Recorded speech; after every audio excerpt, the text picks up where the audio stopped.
It's great when everything goes well on a business trip, until it doesn't. Let's talk about the quality and risk management that travel management companies take charge of.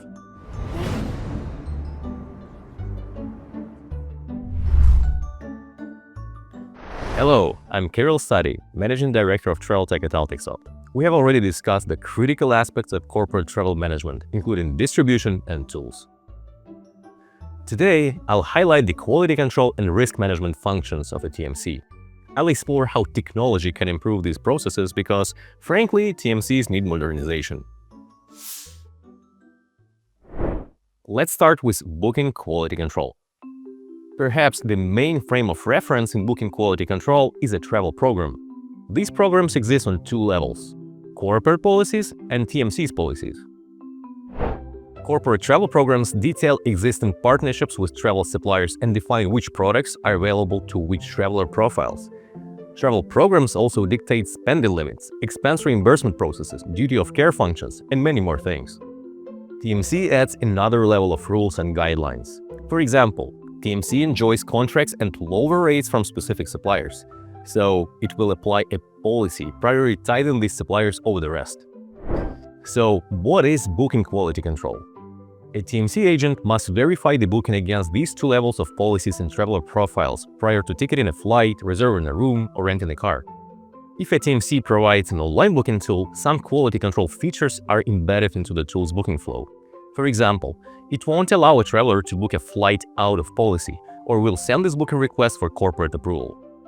But if there is no OBT, it is the TMC's agent's responsibility to perform all the quality control operations, from checking the reservation against policies, to finding better fares across several channels, to finalizing PNR details. Once all these procedures are through, an agent can ticket the flight and send the traveler an itinerary. It could take 10 to 15 minutes for a TMC agent to complete booking quality control. With large volumes of managed travel, these minutes add up.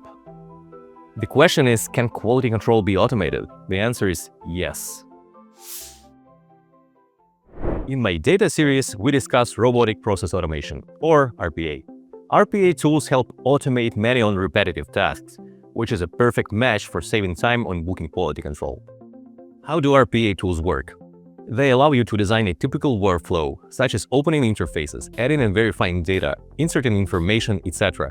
Once you've set up this workflow, you can initiate it when needed, for example, when there is a new booking coming up.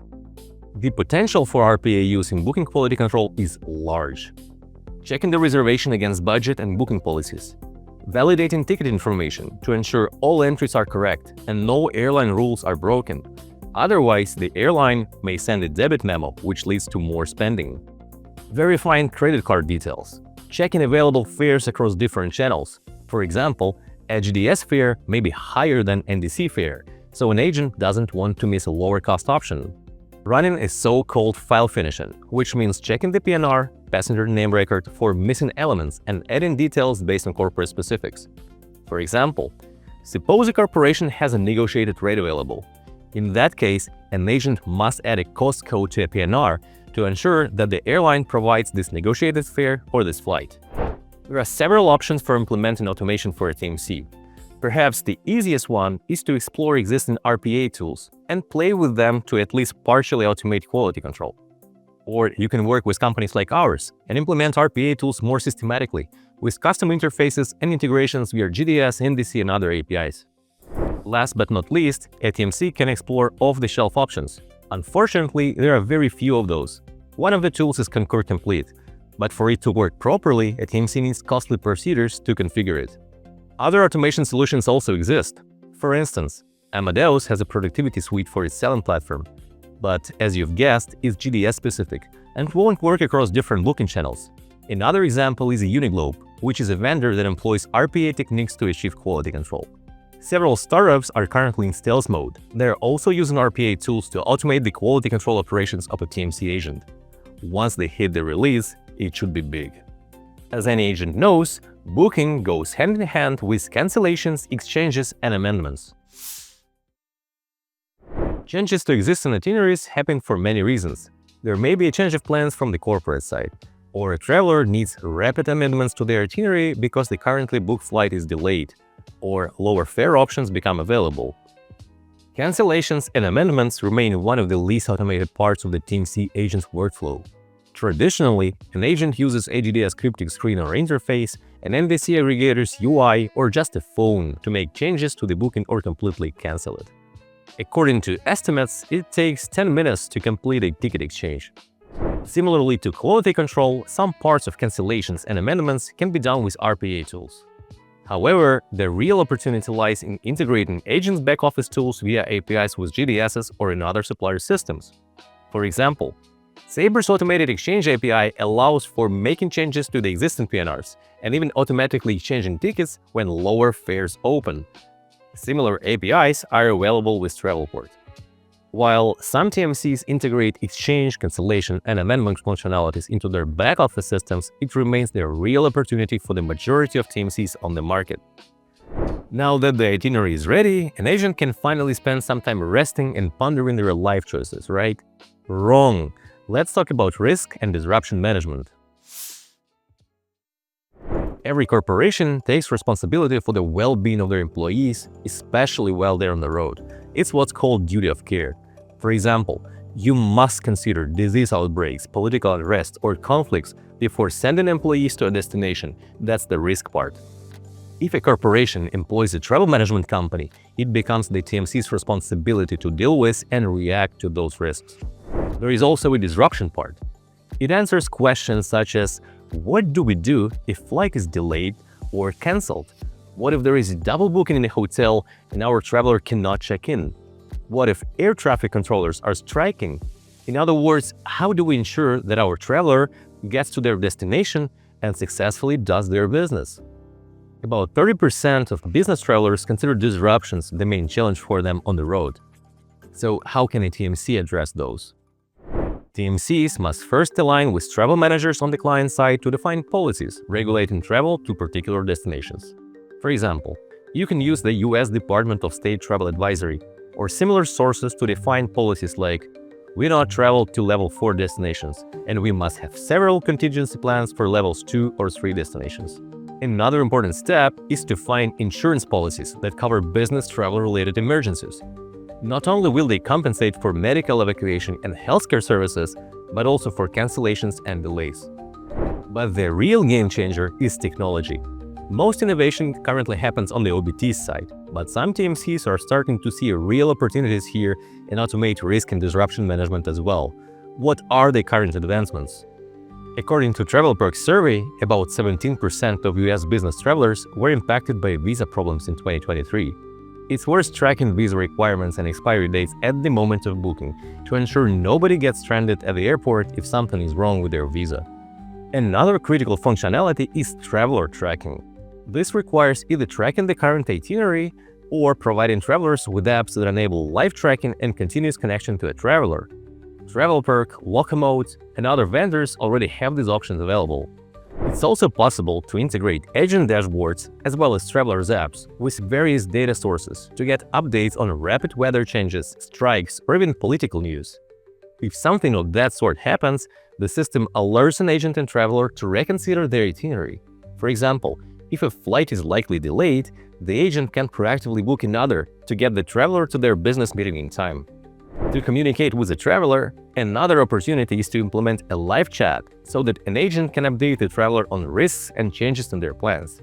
On top of that, you'd expect OBTs and TMCs to always have an agent available 24/7 in these chats, rapidly reacting to disruptions. But can we anticipate disruptions before they happen? Yes, airlines have already started. They use predictive modeling to analyze weather and forecast delays, hours or even days before departure.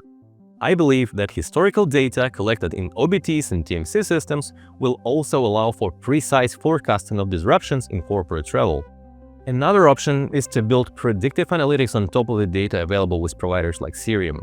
For example, their SRS Analyzer gathers data on schedules and historical records, allowing TMCs to build advanced analytics and anticipate disruption-prone flights. Okay, that's what happens before a traveler embarks on their journey and during the trip. But there is another side to quality control. How effective is the program itself? Let's talk more about retrospective analysis. Both TMCs and corporations measure the quality of travel programs using metrics. There are three most common groups of those. Spend and saving compliance. If you don't fit the budget, there are likely problems with budget planning, partnerships, bookings, and rate management. According to BCD, this is the most popular quality control metric, with 91% of organizations using it. Policy compliance. Sometimes the problems lie in policies or how you enforce them. For example, you may have policies configured in an OBT regarding airlines, hotels, and car rentals, but when it comes to booking, no flights or rooms are available that meet the requirements. A TMC agent then must manually book trips outside of the policy. About 84% of organizations track this parameter. In fact, according to Skipped and Navan, the average policy compliance across organizations stands at less than 75%. A new trend here is using dynamic travel policies. Spotnana and TravelPerk have those. How does it work? A static spend policy means you have, say, a $400 limit on domestic flights across all airlines, destinations, and dates. Dynamic policies allow for setting relative thresholds. For example, you can't book anything more expensive than 20% of the median price for this flight. These dynamic policies help avoid or minimize cases when no flights or rooms are available that meet the current policy, and an agent must bypass the limitation. Finally, various booking statistics are another popular group of metrics. 84% of organizations employ them in some way. For instance, they help understand destinations and suppliers. If we see that some destinations are trending upwards, we should contact local hotels or airlines and negotiate better rates. However, BCD argues that these metrics don't offer the full picture. Corporate travel programs are measured in terms of spending and policy compliance, but many more factors decide whether the trip was successful. BCD suggests several extra performance metrics. For example, traveler friction. How often do disruptions happen? How often do people have to do back-to-back trips, those happening one right after another? What was the number of red-eye flights? All these factors discourage employees from further trips or ruin their performance. A similar metric is traveler satisfaction. How happy is the traveler with their experience? There are many ways to measure it. For example, a TMC may run surveys or Net Promoter Score measurement. When assessing traveler satisfaction, a TMC may measure the number of submitted issues, error rates, and support case resolutions, among other things. Finally, the most important but often overlooked metric is trip success rate. Do trips bring positive ROI to our clients? That's it for today. I hope I gave you some ideas on how to improve your internal processes. Please share in the comments if I missed something.